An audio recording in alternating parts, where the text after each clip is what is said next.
Hey, sippers and thinkers. Welcome back to Sip and Talk. Stir things up a little bit.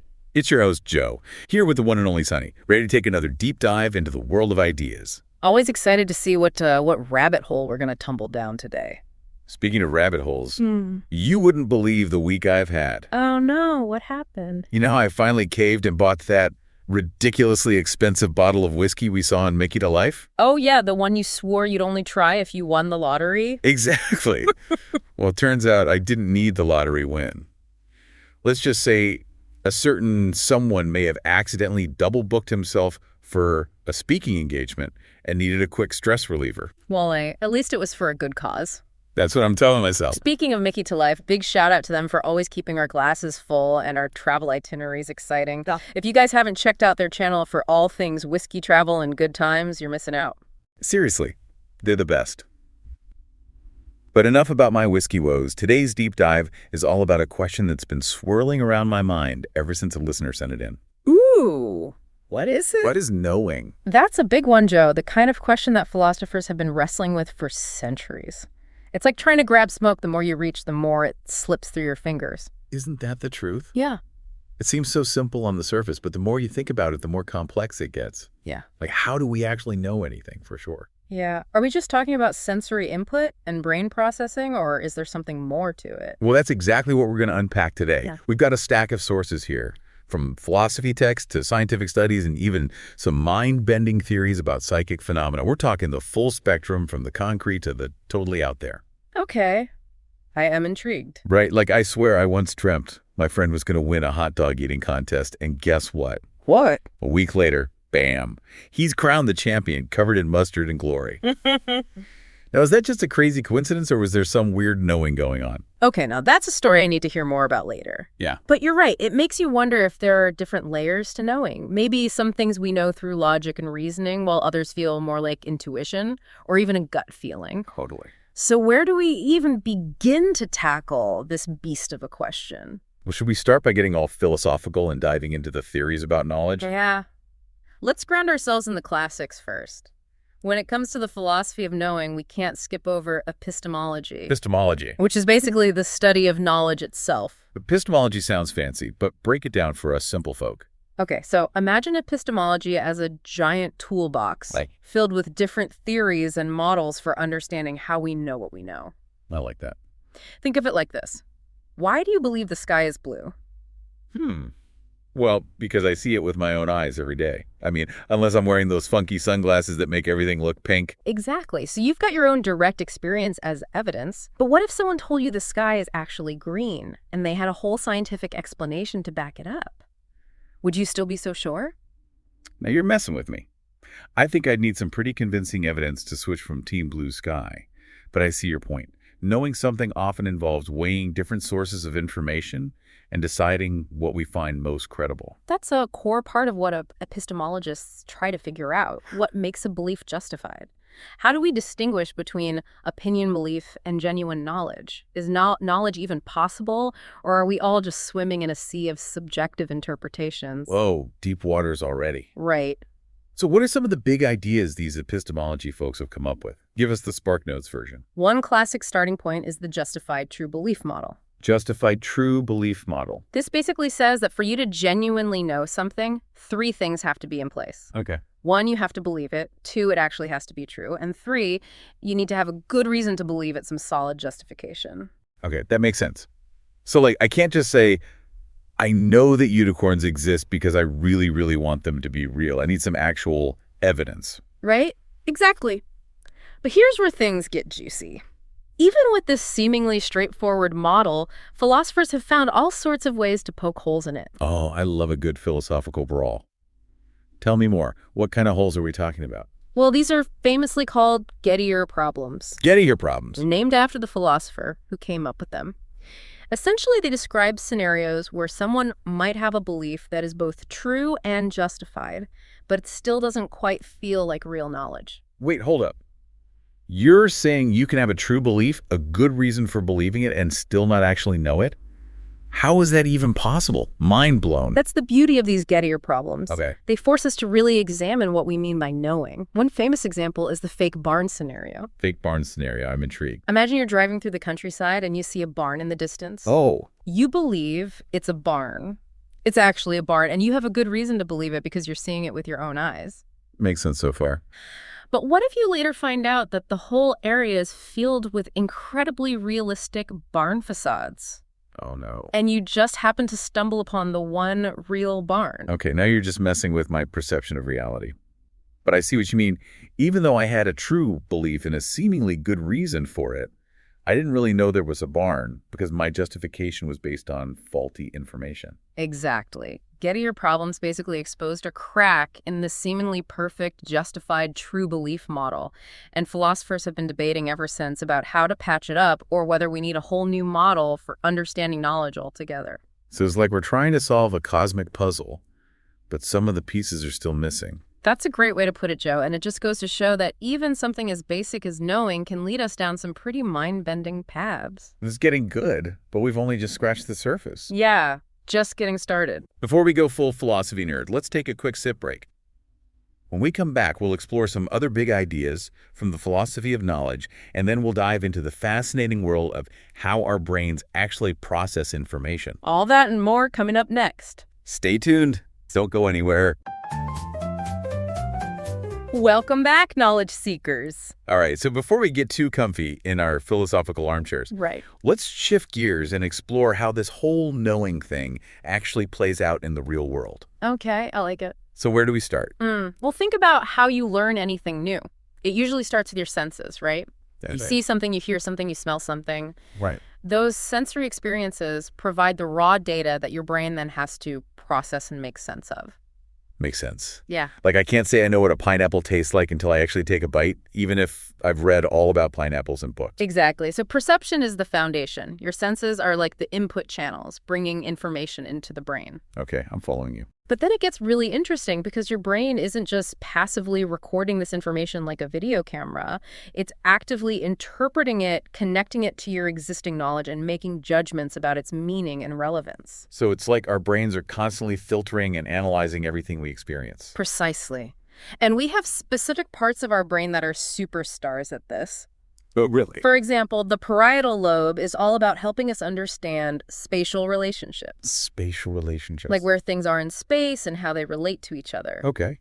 So when you reach for that coffee mug, your parietal lobe is hard at work, making sure you don't knock it over. Right. Otherwise, they'd be spilling coffee all over the place. Ah. What about the other parts of our brain? What are they up to while we're busy knowing things? Well, you can't forget the occipital lobe, Occipital lobe. which is the visual processing center of the brain. It's basically turning the light signals from your eyes into meaningful images. So if I'm admiring a beautiful sunset, my occipital lobe is working overtime. You got it. And then there's the hippocampus, Hippocampus. which is like the brain's librarian. Yeah. It's responsible for forming new memories and connecting what you're perceiving in the present moment with what you already know from the past. Makes sense. Otherwise, every experience would feel brand new, like I'm seeing the world for the first time over and over again. That's a great point. Yeah. Our memories provide context and meaning to our experiences. And speaking of memories, let's not forget that our brains are constantly changing and adapting based on what we learn. They are. Have you ever heard of brain plasticity? Rings a bell, but I need a refresher. What is that all about? Well, think of your brain like a giant network of roads connecting different cities. Okay. Every time you learn something new, it's like building a new road or widening an existing one. Those connections between neurons get stronger, and sometimes old pathways that aren't used anymore get pruned away. Wow. So our brains are like little construction zones, Yeah. constantly reshaping themselves based on what we experience and learn. That's kind of mind-blowing. It is. And this plasticity is what allows us to learn and adapt throughout our lives. Think about learning to ride a bike.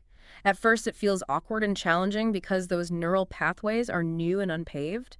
But with practice, those connections become stronger and more efficient. And eventually, riding a bike feels effortless. You've literally rewired your brain to know how to ride a bike. That's such a good example. It makes so much sense now. Okay, so we've got perception, bringing in the information, and different parts of our brain working together to analyze it, and the hippocampus connecting it to our memories. But how does it all come together to form that aha moment of understanding, that sense of truly knowing something? Well, one way to think about it is through the lens of information processing theory. Information processing theory. Which basically suggests that our brain works a lot like a computer. It takes in input, processes it, and produces an output. Okay. Whether that's a thought, a behavior, or a solution to a problem. So it's like our senses are the keyboard, our brain is the processor, and knowing is the output on the screen. I like that analogy. And the more we learn, the more sophisticated our processing power becomes. We get better at filtering information, recognizing patterns, making connections, and building a richer, more nuanced understanding of the world. Okay, this brain journey is making knowing feel a lot less mysterious and more like a tangible process that's happening in our heads all the time. It's pretty amazing when you think about it. It really is. And speaking of processes, let's shift gears a bit and talk about learning itself. After all, knowing is ultimately the outcome of learning, wouldn't you say? Absolutely. Learning is how we get to that knowing state. But I'm curious, what does learning actually look like from a scientific perspective? What's happening in our brains as we soak up new information? Oh, remember those memory superstars we talked about earlier, the hippocampus and the cortex? Yeah. They're the dynamic duo of learning. Yeah. The hippocampus is like the short-term memory guru holding on to new information, while the cortex works on integrating it into our long-term knowledge bank. Right. It's a constant back and forth, like a game of mental ping pong. So it's like a relay race with information passing from short-term memory to long-term memory. You got it. And we can't forget about those tiny but mighty neurotransmitters, the chemical messengers in our brain. Dopamine, for example, is the brain's reward system, giving us a little hit of pleasure when we learn something new or achieve a goal. So dopamine is like the brain's cheerleader saying, yay, you learned something. Good job. Now go learn some more. Exactly. It reinforces learning by making us want to repeat behaviors that lead to those good feelings. And then there's glutamate, which is like the brain's super glue, strengthening the connections between neurons so that learning really sticks. I'm loving these brain analogies. It makes it so much easier to understand how these complex processes are actually working. I know, right? Okay, so we've talked about memory and neurotransmitters, but are there different ways that we learn? Like, are some types of learning more conscious than others? That's a great question. And yes, we can broadly distinguish between explicit learning and implicit learning. Explicit learning and implicit learning. Explicit learning is what we typically think of when we talk about studying or intentionally trying to acquire knowledge. Okay. It involves conscious effort, focus, and attention. So like memorizing historical dates for a test or trying to learn a new language, that's explicit learning in action. You got it. It's like hitting the books and putting in the mental sweat. Implicit learning, on the other hand, happens more under the radar. It's like learning through osmosis, picking up patterns and skills without even realizing you're doing it. It's like how we learn our native language as kids. We're not consciously studying grammar rules. We just absorb it through exposure and interaction. Exactly. Or think about learning to ride a bike. Yeah. We're not consciously thinking about every muscle movement. We just kind of do it. Right. It's all about those unconscious processes working their magic. Fascinating. Yeah. So we have both these conscious and unconscious processes shaping what we know and how we learn. It's like a constant dance between deliberate effort and those subtle behind-the-scenes mechanisms. That's a great way to put it. And it all comes back to this idea that knowing is dynamic. It's an ongoing process shaped by our experiences, our interactions with the world, and the amazing capabilities of our ever-evolving brains. I'm really starting to see how philosophy and science work together to give us a more complete picture of what it means to know something. Philosophy helps us define the big questions, while science provides the tools to explore the nitty-gritty details of how it all works. Exactly. And it makes me wonder, as we continue to unlock the mysteries of the brain and consciousness, what other forms of knowing might we discover? What possibilities lie beyond our current understanding? Ooh, now you've got me thinking.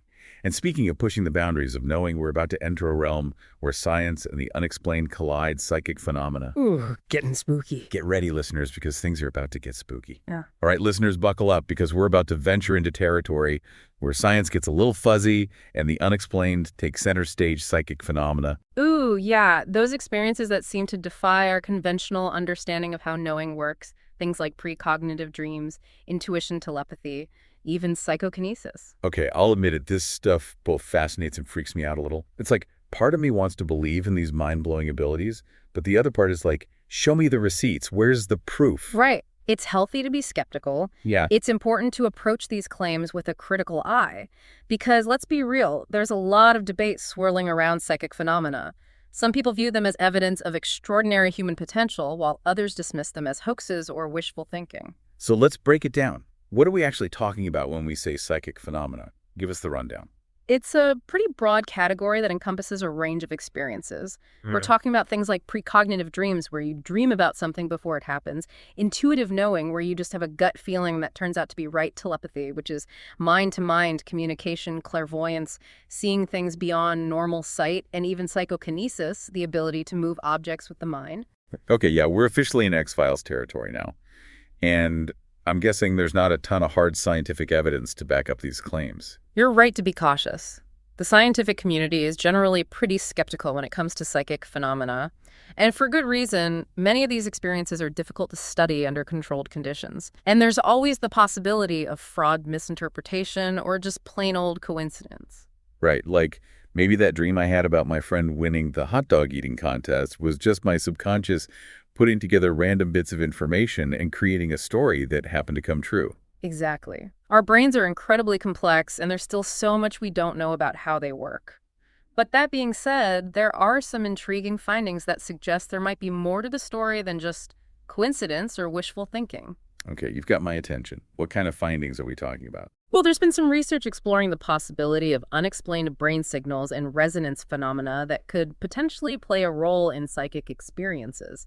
For example, studies have shown that people who are meditating together can sometimes exhibit synchronized brainwave activity even when they're physically separated. Wait, really? So like their brains are vibing together even though they're miles apart.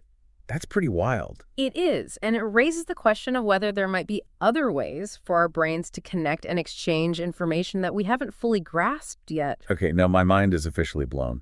Is there anything else that's got the science world scratching their heads? This one is definitely a head-scratcher. Some people have connected psychic phenomena to the mind-bending concept of quantum entanglement. Quantum entanglement. Okay, now we're getting into some serious science fiction territory. Remind me what that even is. In quantum physics, entanglement is this bizarre phenomenon where two particles become linked no matter how far apart they are. If you measure the state of one particle, you instantly know the state of the other, even if they're light years away. Okay, that already sounds like something out of a movie. Right. But how does that relate to psychic abilities? Well, some physicists and philosophers have theorized that consciousness itself might operate at a quantum level. And if that's the case, then maybe things like telepathy or precognition could be explained by entangled consciousnesses communicating across space and time. Whoa, now my brain is doing backflips trying to wrap itself around that one. So, like, our minds could be quantum entangled, allowing us to tap into information beyond our normal senses. It's definitely a speculative idea and one that's still hotly debated in scientific circles. But it highlights how much we still have to learn about the nature of consciousness and the true potential of the human mind. It's like we're only just beginning to peek behind the curtain of what's possible. Okay, so we've got some tantalizing clues from science, but what about the people who claim to have these psychic experiences firsthand? What are their arguments? Well, people who believe in psychic phenomena often point to their personal experiences as evidence. They might say things like, "I know what I saw," or "I felt it in my gut," and they argue that just because science hasn't fully explained these experiences yet doesn't mean they're not real. Right, it's hard to dismiss someone's lived experience, especially when it comes to something as personal and profound as a psychic experience. Exactly. And they also point out that science is constantly evolving.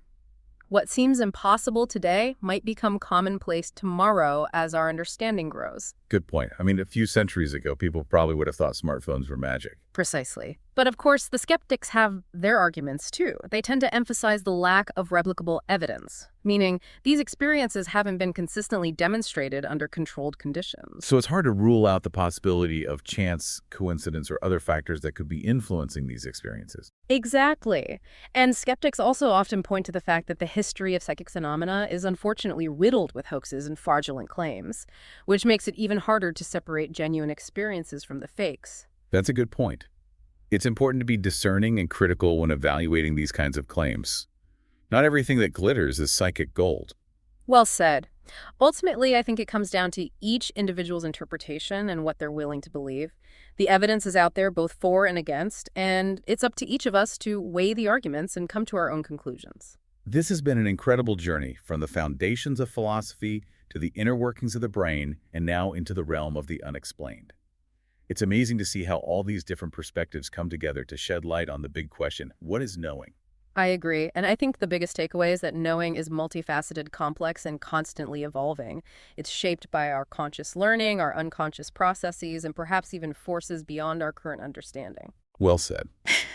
And to leave our listeners with something to ponder, I'll pose this question. If our understanding of the brain and consciousness continues to expand, could abilities we now consider psychic become a normal part of human experience in the future?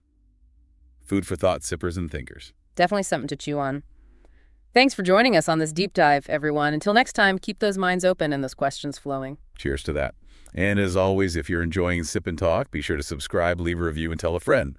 We'll catch you in the next episode.